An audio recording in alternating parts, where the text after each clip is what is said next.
YCP అధినేత జగన్మోహన్ రెడ్డిపై మంత్రి అచ్చెన్నాయుడు తీవ్ర స్థాయిలో మండిపడ్డారు. వైఎస్ చనిపోయిన సమయంలో జగన్ ఎక్కడ ఉన్నారో చెప్పాలని మంత్రి డిమాండ్ చేశారు.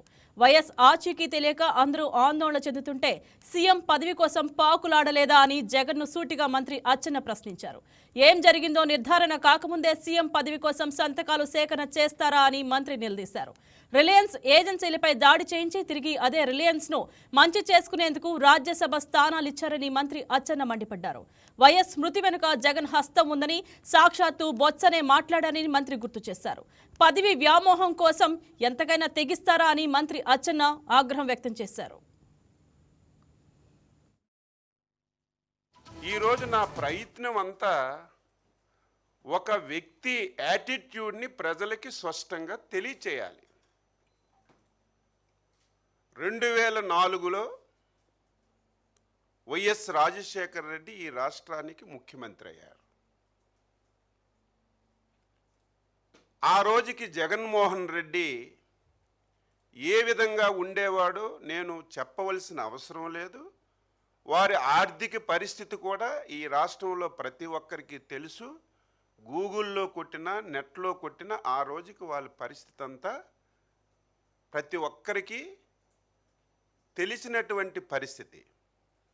2014-2004 మధ్యలో మొదటి రాజశేఖర రెడ్డి ముఖ్యమంత్రిగా 2004లో అయ్యేటప్పుడు తండ్రి అధికారాన్ని అడ్డం పెట్టుకొని వేదనగా డబ్బులు సంపాదించాడో దాని జోలికి కూడా అవసరం లేదు, వెళ్ళవలసిన అవసరం లేదు, అందరికీ తెలుసు.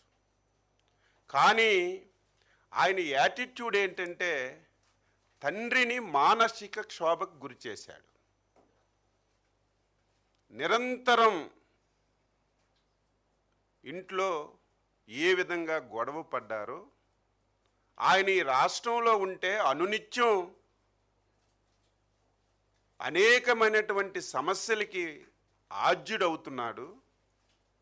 ఈ రాష్ట్రంలో ఉంటే నాకు క్షోభతో పాటుగా ఈ రాష్ట్రానికి తీవ్రమైనటువంటి నష్టం జరుగుతుందని చెప్పి ఆ రోజే రాజశేఖర రెడ్డి జగన్మోహన్ రెడ్డిని బెంగళూరు పంపించిన విషయం మనందరికీ తెలుసు.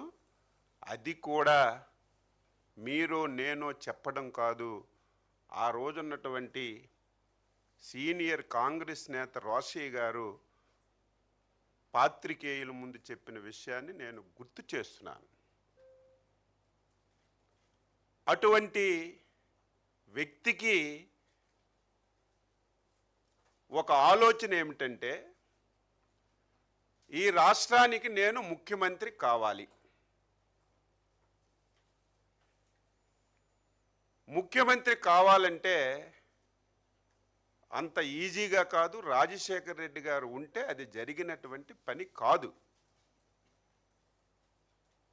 2009లో మళ్ళీ ఎలక్షన్లో రాజశేఖర రెడ్డి ముఖ్యమంత్రి అయ్యాడు. ఆ రోజు రాజశేఖర రెడ్డి గారు చిత్తూరు జిల్లా పర్యటనకి వెళ్ళారు.